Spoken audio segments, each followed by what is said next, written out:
عالمگیر اورنگزیب رحمۃ اللہ علیہ کی جو بیٹی ہے زیب النساء،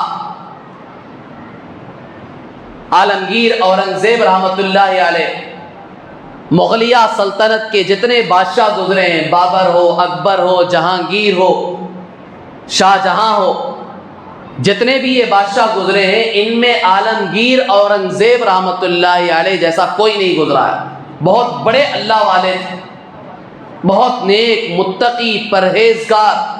خواہ غیروں نے ان کو جان بوجھ کر بدنام کیا ہے، بدنام کر رہے ہیں کہ انہوں نے غیروں پر بہت ظلم کیا تھا، ہو ہی نہیں سکتا۔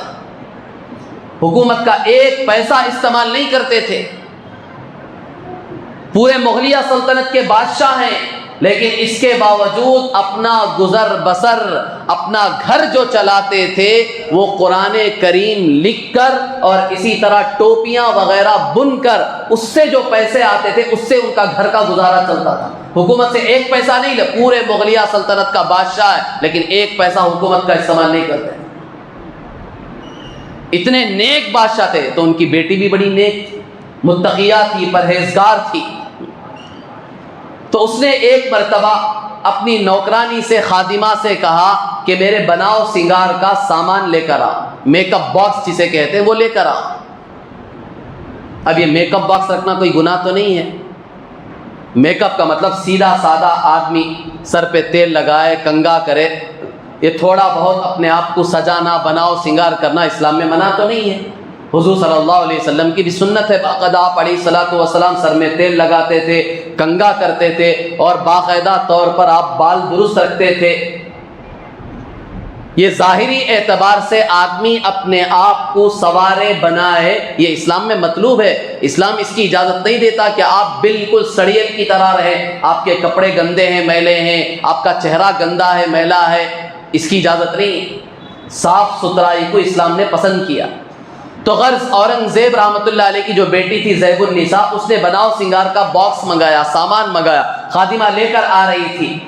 جیسے ہی قریب پہنچی تو ہاتھ سے آئینہ چھوٹا اور نیچے گر کر ٹوٹ گیا، شیشہ جو ہوتا ہے جس میں چہرہ دیکھتے۔ تو فوراً خادمہ کی زبان سے خوف طاری ہو گیا اسے کہ شہزادی ہے، اس کا آئینہ میرے ہاتھ سے چھوٹ کر ٹوٹ گیا، اب یہ میرے اوپر گرم ہو جائیں گی، برس جائیں گی، ناراض ہو جائیں گی۔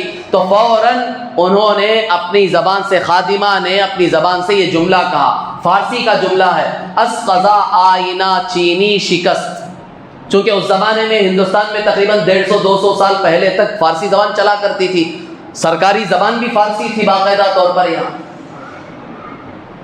تو ان کی زبان سے، خادمہ کی زبان سے یہ جملہ نکلا کہ تقدیر کا فیصلہ آیا، آئینہ ٹوٹ گیا۔ مقدر میں تھا، آئینہ ٹوٹنا لکھا ہوا تھا، میرے ہاتھ سے چھوٹ کر گر گیا، اس میں میری کوئی غلطی نہیں ہے۔ یہ جملے کا مطلب یہ تھا، خادمہ شہزادی کو بتانا یہ چاہتی تھی کہ یہ آئینہ جو چھوٹ کر نیچے گرا اور ٹوٹ گیا ہے، اس میں میری کوئی غلطی نہیں ہے، تقدیر میں یہی لکھا ہوا تھا کہ آج آئینہ ٹوٹنا ہے تو ٹوٹ گیا۔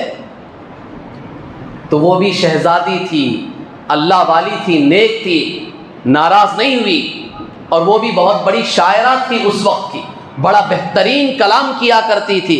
فوراً انہوں نے دوسرا جملہ کہا، خوب شد اسباب خود بینی شکست۔ خادمہ سے کہا زیادہ پریشان مت ہو، میں تم پر ناراض نہیں ہوں گی، بہت اچھا ہوا، تکبر کے، غرور کے اسباب ٹوٹ گئے،